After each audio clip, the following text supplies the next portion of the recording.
né, em mais um vídeo, hoje um vídeo explicativo, falando um pouco da relação das mulheres que têm dor no as mulheres que são mais suscetíveis a ter risco de dor nos joelhos, né, ou lesão nos joelhos, como preferir, né.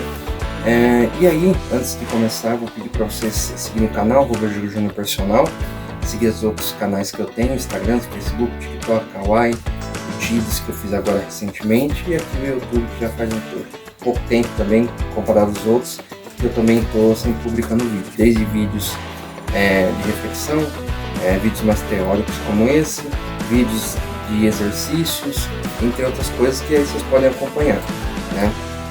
Bom,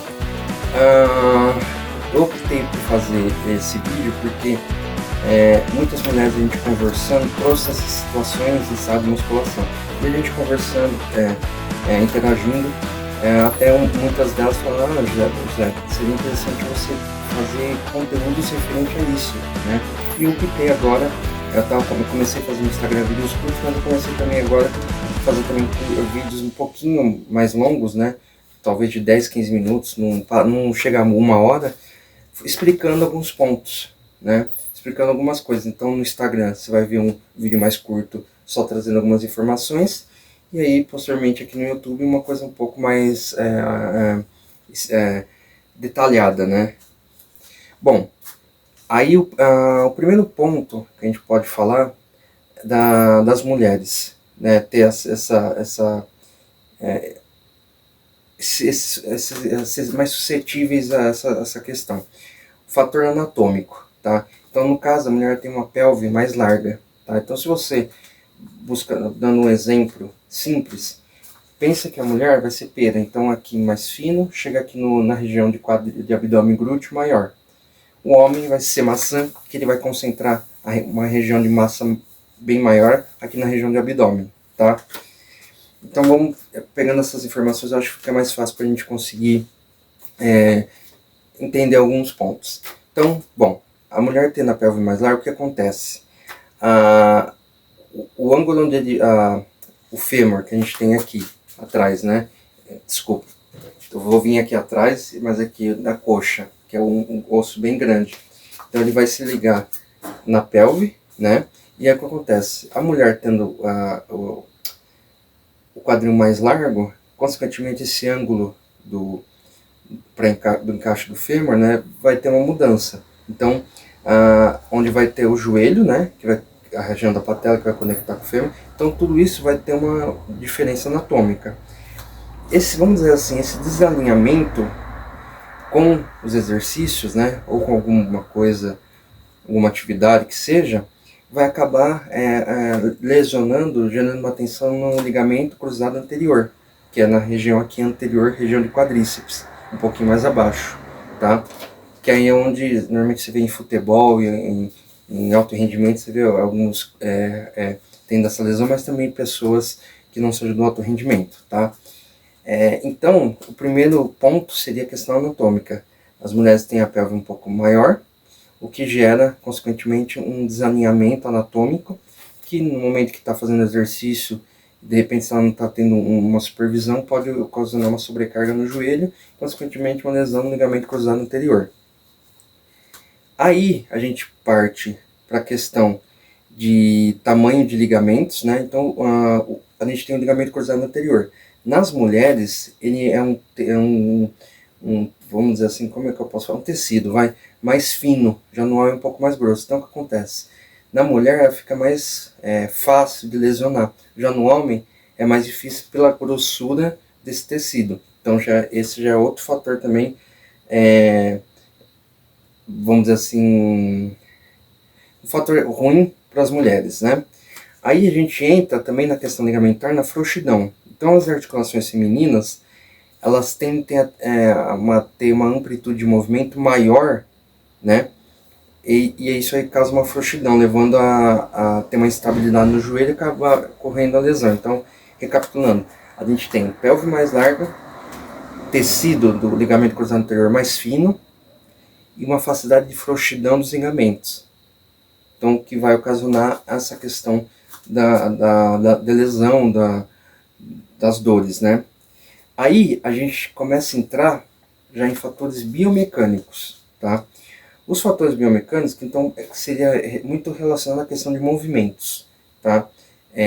Então, por exemplo, o movimento de caminhar, o movimento de correr, tudo vai estar relacionado à biomecânica, quando você pode fazer cálculos, vai analisar a questão do movimento, que isso pode afetar, tipo um agachamento, né? Então, o que ele fala aqui dos padrões de movimentos? As mulheres, quando vão fazer um salto e aterrissar, elas aterrissam com o joelho reto, diferente do homem que vai pegar. Isso eu não estou fazendo diferença, tá? Estou dando um exemplo. Por exemplo, vamos pensar um homem e uma mulher que nunca treinou. Eles vão provavelmente aterrissar com o joelho reto, tá? E aí, obviamente, se você vai dar um suporte, vai aterrissando de maneira diferente. Mas, baseado em estudos, em leituras que eu fiz, a gente vê que a mulher ela acaba aterrissando com o joelho reto, o que faz ter uma sobrecarga no joelho, levando a um impacto muito grande no joelho. Então, se você aterrissa de maneira flexionando os joelhos e principalmente fazendo a impulsão para o salto e depois na descida fazendo a mesma coisa, tendo um amortecimento, não vai ter esse problema. Agora, se você pega e desce reto, você vai consequentemente ter problema no joelho. Então, isso já é outro fator na questão biomecânica, né? Ainda dentro dos fatores biomecânicos, a gente tem o desequilíbrio muscular, que as mulheres tendem a adaptar, deixa eu só ver, tá? Elas tendem, tanto nos músculos de quadríceps e coxa, ter como é que eu vou falar? Um choque maior, vamos dizer assim, né? E aí, com esse desequilíbrio, né, com essa questão que eu já falei, de aterrissar errado, e aí, consequentemente, isso pode afetar tanto a região de coxa, quadril, glúteo, tendo esse desequilíbrio, consequentemente, você acaba gerando uma pressão na região de joelho, da tíbia, que é o osso da frente aqui, da perna, e aí também, consequentemente, o LCA. Então, aí podemos entrar antes de chegar no outro ponto, no outro fator, a gente pode entrar na importância de você fazer um exercício físico, né? De você fazer a musculação, de você fazer fortalecimento. E foi até interessante que eu vi antes de fazer esse vídeo aqui, eu vi uma postagem no Instagram de um professor da área, que ele falou assim, que quando você chega no 40 a mais, você não tem que se priorizar tanto a questão da estética, mas de uma saúde. E eu até concordo, porque eu acho que chega um ponto na nossa vida que a gente não... Óbvio, é sempre muito bom a gente pensar em ter um corpo bonito, tudo, mas eu acho que, acima de tudo, você ter uma boa saúde e você ter facilidade para realizar movimentos do cotidiano. Porque a partir do momento que você tem uma idade de 30, 40 ou 50 anos e você já começa a ter dores, aí já é preocupante. Então a ideia é você não ter dores, é você estar completamente independente, não depender de ninguém para fazer as suas atividades simples, né?